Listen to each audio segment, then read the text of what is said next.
দর্শক, গ্যাস সরবরাহ পরিস্থিতি নিয়ে জানাতে ধামরাই থেকে আমাদের সঙ্গে যুক্ত হচ্ছেন সহকর্মী রাসেল হোসেন। রাসেল, কখন থেকে পরিস্থিতি স্বাভাবিক হতে শুরু করেছে? এছাড়া গ্যাস সরবরাহ পরিস্থিতি স্বাভাবিক হওয়ার কি কি চিত্র আসলে আপনার চোখে পড়েছে জানাবেন।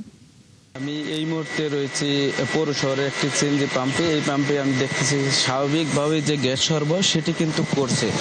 আমরা যেটা জানতে পেরেছি বুধবার রাত থেকেই মূলত যে শিল্প কারখানা বন্ধ রয়েছে, সেই কারণেই কিন্তু পাম্পগুলোতে গ্যাসের চাপ বেড়েছে, যে কারণে আমরা সেরকম কোনো দীর্ঘ সারির চিত্র দেখতে পাইনি। আমরা দেখেছি যে সকাল থেকে আমরা যেমনটি দেখেছি গাড়ি আসার সাথে সাথে কিন্তু গ্যাস নিয়ে চলে যাচ্ছে। এখন আমরা যে পাম্পটিতে রয়েছে দেখতে পাচ্ছি কিছু গ্যাস নেওয়ার সারি তৈরি হয়েছে। এই পাম্পটিতে সবসময় দীর্ঘ সারি থাকে, যেহেতু এই পাম্পটি প্রেশার উঠিয়ে গ্যাস সরবরাহ করে। আমি যদি একজনের সাথে একটু কথা বলি যে আপনারা কবে থেকে গ্যাস সরবরাহ ভালো পাচ্ছেন?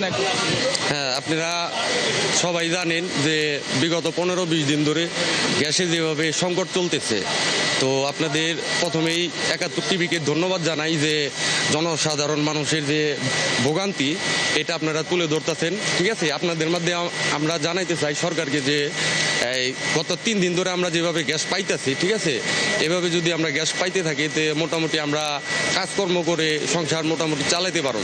ধন্যবাদ। শুনছিলেন যে তিনি বলছিলেন যে 3 দিন যাবৎ তারা কিন্তু গ্যাস যে স্বাভাবিক নিয়মে সরবরাহ সেটি কিন্তু পাচ্ছে, যে কারণে কিন্তু তারা স্বস্তিতে রয়েছে। আরেকটা বিষয় যদি জানাই, আমি এই বিষয়ে কথা বলেছিলাম যে ধামরাই জোনাল অফিস যে রয়েছে তিতাস, তাদের সাথে কথা বলেছিলাম। তারা যেমনটি বলছেন গতকাল থেকেই মূলত তারা তাদের যে প্রেশার সেটি ভালো পাওয়াতে কিন্তু এই সিএনজি স্টেশনগুলো সহ বাসাবাড়িতে সরবরাহ করতে পারছেন, যে কারণেই কিন্তু এই জটলা কমেছে। আমরা দেখেছি বাসাবাড়িতেও গ্যাস সরবরাহ পাচ্ছেন, যে কারণে বাসাবাড়িতেও বর্তমানে গ্যাসে রান্না চলছেন। আর এই সরবরাহ ভালো পাওয়াতে কিন্তু চালকরা স্বস্তি প্রকাশ করেছে। ধন্যবাদ রাসেল, আপনি খোঁজখবর রাখবেন, পরবর্তীতে আবারও যুক্ত হব আপনার সঙ্গে। দর্শক, ধামরাই থেকে গ্যাস সরবরাহ পরিস্থিতি জানাচ্ছিলেন সহকর্মী রাসেল হোসেন।